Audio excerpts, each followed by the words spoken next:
ফরিদপুরের মধ্যে বর্তমান সময়ে সেই ভাইরাল নারী উদ্যোক্তার আপ্যায়ন ফুড কার্ট, যেটা নিয়ে এই উদ্যোক্তা শহরের বিভিন্ন স্থানে ঘুরে ঘুরে তার বাসায় তৈরি হোমমেড খাবারগুলা বিক্রি করে থাকেন।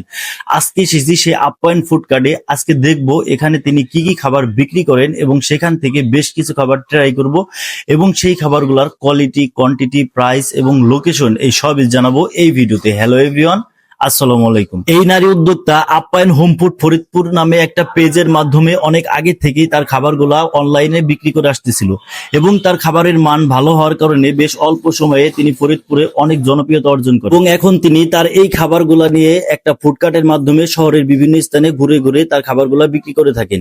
আজকে চলে এসেছি আপ্যায়ন ফুডকার্টে। এখানে এসেই আমি অর্ডার করেছিলাম প্রথমে একটা কলিজার সিঙ্গারা, যেটা দাম রেখেছিল এখানে 20 টাকা।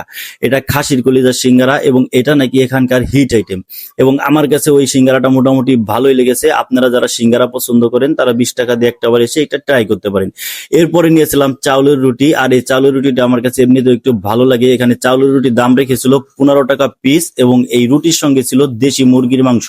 এখানে 2 পিস মাংস দিয়ে এই মাংসের দামটা রেখেছিল তারা এখানে 150 টাকা এবং রুটি প্রতি পিসের দাম রেখেছিল এখানে 15 টাকা।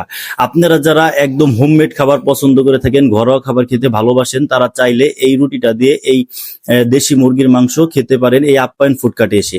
আমার কাছে এই পুরা খাবারটা মোটামুটি ভালোই লেগেছে, যেহেতু চাল রুটি আমার কাছে ভালো লাগে এবং দেশি মুরগির মাংস রান্নাটা অনেক ভালো হয়েছে।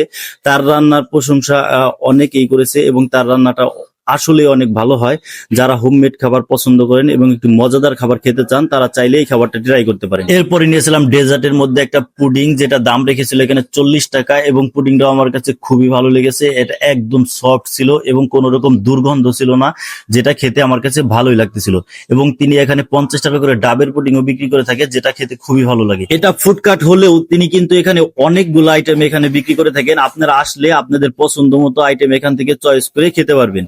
পরবর্তীতে দেখলাম এখানে চাও বিক্রি করতেছিল। পরবর্তীতে একটা চা নিয়েছিলাম, যেটা দাম রেখেছিল 20 টাকা। আপনারা যদি এই আপ্যায়ন ফুডকার্ট থেকে খেতে চান, তিনি শহরের বিভিন্ন স্থানে ঘুরে ঘুরে বিক্রি করলেও উনি বিকেলে লাবলু মিয়া সড়কে ফুডডোস রেস্টুরেন্টের আগে যে ফাঁকা জায়গাটা আছে এখানে তিনি বসে থাকেন। আপনারা বিকেল থেকে রাত 10টা পর্যন্ত এখানেই থেকে পাবেন। সকলে ভালো থাকবেন, ধন্যবাদ।